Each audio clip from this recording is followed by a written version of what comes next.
When we saw this project in Ghana right from the start, we felt it was a really good fit with a lot of our goodness projects that we'd done in the past. We got involved several years ago when some medical professionals at the medical school up here at the University of Utah were presenting this to us. One was my brother David.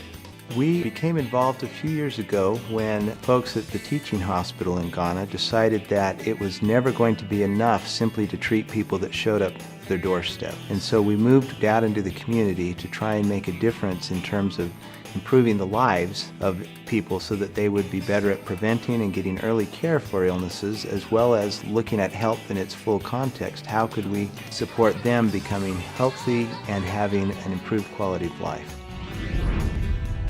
We've been fortunate to have the support of XanGo and XanGo Goodness in terms of making it possible to do much of what takes place. XanGo's part in it is very important. We provide the resources to be able to carry on and expedite some of these projects. We felt it was a really good fit with a lot of our goodness projects that we'd done in the past. And the project just started to snowball to the point where it's at now, where I really believe the project is a model for philanthropic efforts that could be done in other areas of the world. It's a very well-run project. So when we look at these community settings, especially in the developing world, we typically look at a triad of elements. We look at health, education, and economics. And it's hard to separate any one of those out because they tend to reinforce each other. But it's important to know that when we go into these communities, it's about partnering. And when we look at the needs of the community, it's not about bringing stuff.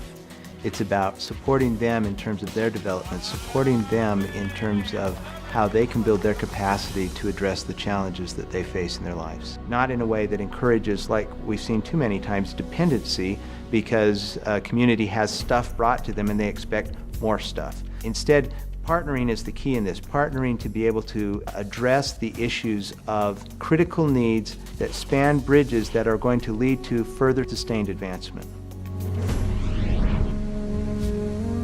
The sustainability element is that it's not just, here you go, here's some medicines, and we'll see you in 2 years.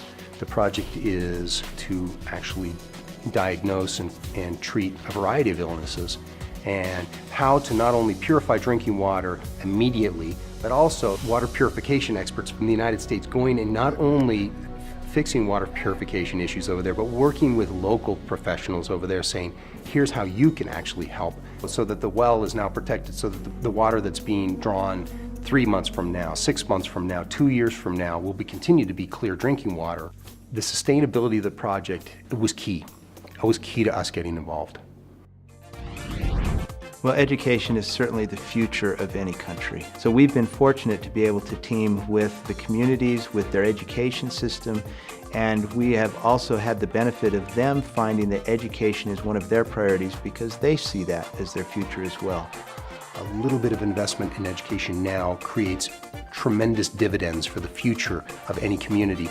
We had the opportunity just recently to go see the dedication of some of the schools that have been built as part of this process, and to drive into a community and see these beautiful schools with ribbons around the doors as if it's Christmas Day, and just to see the confidence that the community has. These are things that will stay with me forever. For us, one of the gratifying aspects of being a XanGo representative, giving ourselves a little pat on the back every once in a while, is the fact that our little business over here in the United States has made an impact in a community somewhere that we may never visit. And you get to witness it firsthand in this project. So XanGo has been wonderful in helping to provide not only the resources to help bridge some of the gaps that have needed to be spanned in order to achieve things, but also they've had a personal interest, and we've benefited by having that partnership include participation by some of the key people with XanGo, as well as XanGo employees who have come and served as volunteers and been part of our teams that have gone in to make things better. We've tackled some pretty serious issues and very important issues for the community, and ones that really benefit the community from a medical or a health perspective or education perspective. One of the really exciting fun projects that we were involved with is that they love soccer, and there is no area to play soccer for the 3 villages that this project encompasses. So we cleared an entire area that was partially forest, partially just a field, and leveled it, put in official end areas and marked it off, and we even brought jerseys for 16 intramural teams. It became unbelievable. It was like the World Cup, and to see the level of excitement and to be able to contribute that to the community, not just all the important things, but also a social element, a recreational element to the project. Very gratifying. I think this partnership is what they appreciate. They appreciate not only the assistance that's given to bridge, as I mentioned, those gaps which they may not otherwise be able to bridge, but it's also the fact that somebody has come to listen to them, to support them, and somebody has faith in the fact that they're going to do good things. I think that is the most gratifying part of being able to be involved in a project like this. They're really doing it themselves.